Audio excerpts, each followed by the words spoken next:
Hey, what's up? A video game. So, I've got some stuff. This is some things that I made while I was in college. This was my Flash action script game. It's Isi Ra. It's what I made in Neo Dynasty 18. This is like the character Hap Shepsip.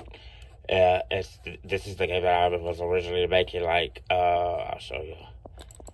Let's see. Okay, like this was the cover of it. Like we had to make a cover art of it. So this was like the box art and like that and.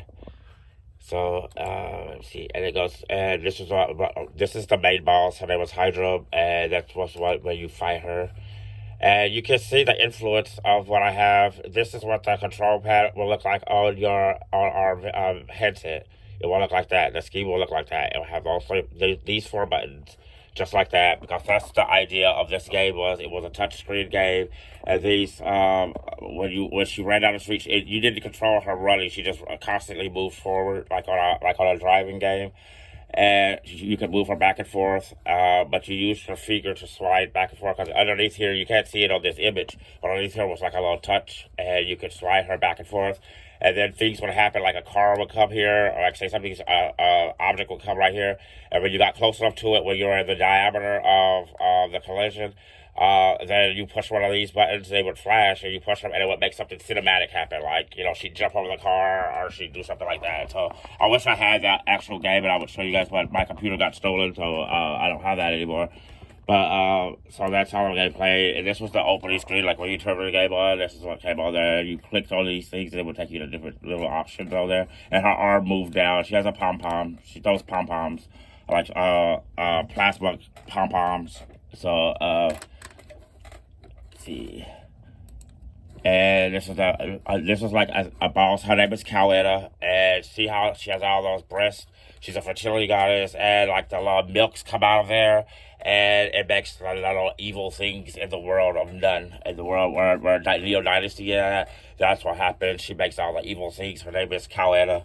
She's a cow goddess, and she's a fertility goddess, and she's evil. And this was like a battle scene. So like you're fighting, you shoot the pom-poms out. You can shoot the pom-poms out, and then we like sometimes these would shoot down, and if it was inside the diameter of collision, then these would flash, and then you would do something, and she would do some fantastical things, And the arms of the monsters are wiggly. They got like 4 arms. They're like wiggly.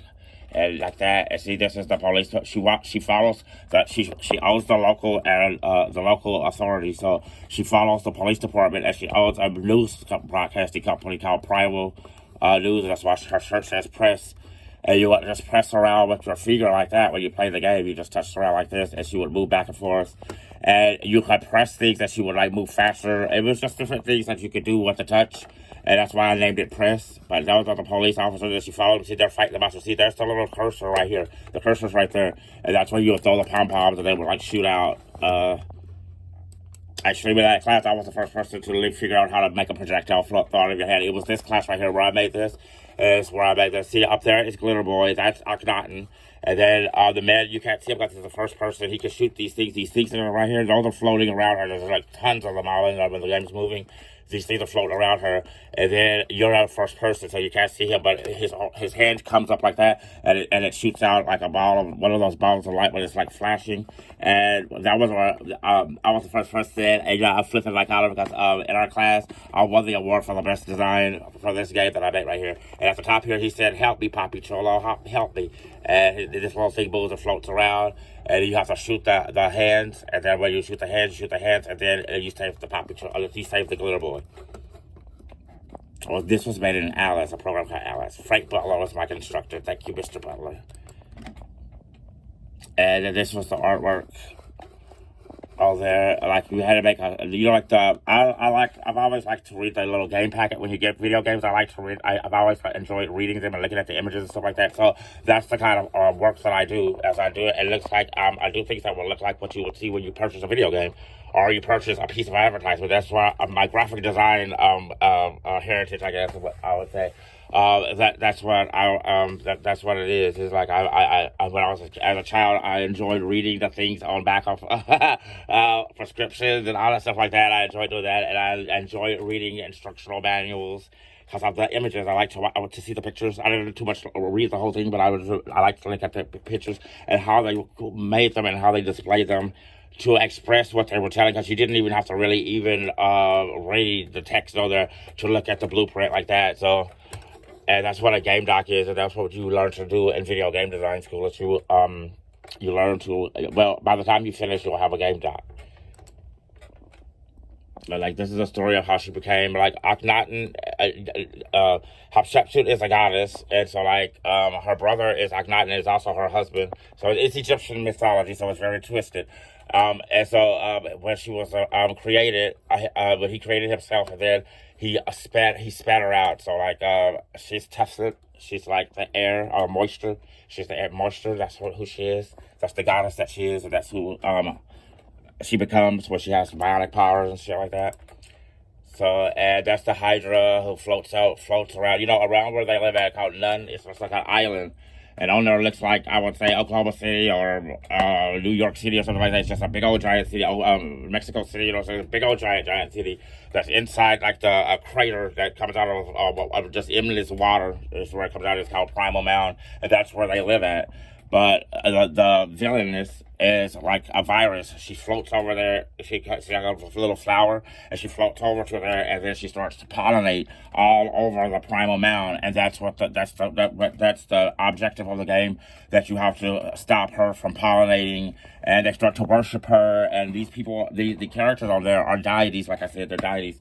So they don't appreciate some other god floating over there, coming over there, getting people worship and shit like that. So that's the storyline, and it's seven. It has 7 levels. Where the little guy on there you see that's standing in front of her. Wait, I see. The monk's name is Kazuhiro, which means like a thunderstorm, and or like a tsunami, or like that. Kazuhiro, a storm over the water, I guess you would say. This guy right here, and he's a monk, so he has to go and purify these places where she's pollinated at, these like temples to Akhenaten and all these deities. He has to go there. He has seven purification rituals he has to complete the game. He has to, and how the game plays is the police come there, and they are the SWAT team, or the people that are watching and protecting the monk, and you're the police, you're the news reporter who's there reporting on the scene, and skates around, and things happen as she's reporting it. Like, she's reporting what's happening, and doing those things that she's reporting, she interacts with the police, with the local authorities. Like, she's bionic, so like she can catch missiles and throw them back. She can punch tanks and knock them over. She can pick up cars. She's a goddess, so she can do like bionic things like that. And she intercedes to help the local authorities, who she owns, because she owns the local authorities. She goes and helps them, and she films them. And behind her, the thing that for a 3D game, if I was thinking of a 3D game, this was just a 2D game. But for a 3D game, I was thinking I made her a companion, and it's just her little camera, but it floats around like a little news camera, so like the news person that floats behind them, the cameraman. Or hers is one that just floats around, and that's how you control the camera in the game. Like, you can move it around, things like that. But it's like a tactical game, so when you go and you play it, how the battles play out, it plays out like a SWAT tactical or something like that, because you're on the episode of the cops. So you're running behind them just like on Cops. And you're reporting, so it's from over her shoulder, and she can turn around and she can look into the camera and talk what the story's going on. And while she's talking and stuff like that, the episode of Cops is playing out in front of you. So you see them running, kicking the door in and all that shit like that. And there's at certain parts of the SWAT operation, I guess, she intercedes on that, because maybe the building is about to be bombed, and so she has to go, and it plays out like a movie, so you don't have to necessarily be moving her around out in the scene. It plays out like a movie, so the things start to happen just like on Dragon Slayer. So the things start to happen, and the buttons pop up there, which one you have to push at the right time. So that's how you play a video game. That's how you play our video games. You just play with those 4 buttons, and the things play and it happens through the video game. I wanted to use this as a visual so you can understand the concept and see how and visualize what it is to play a video game.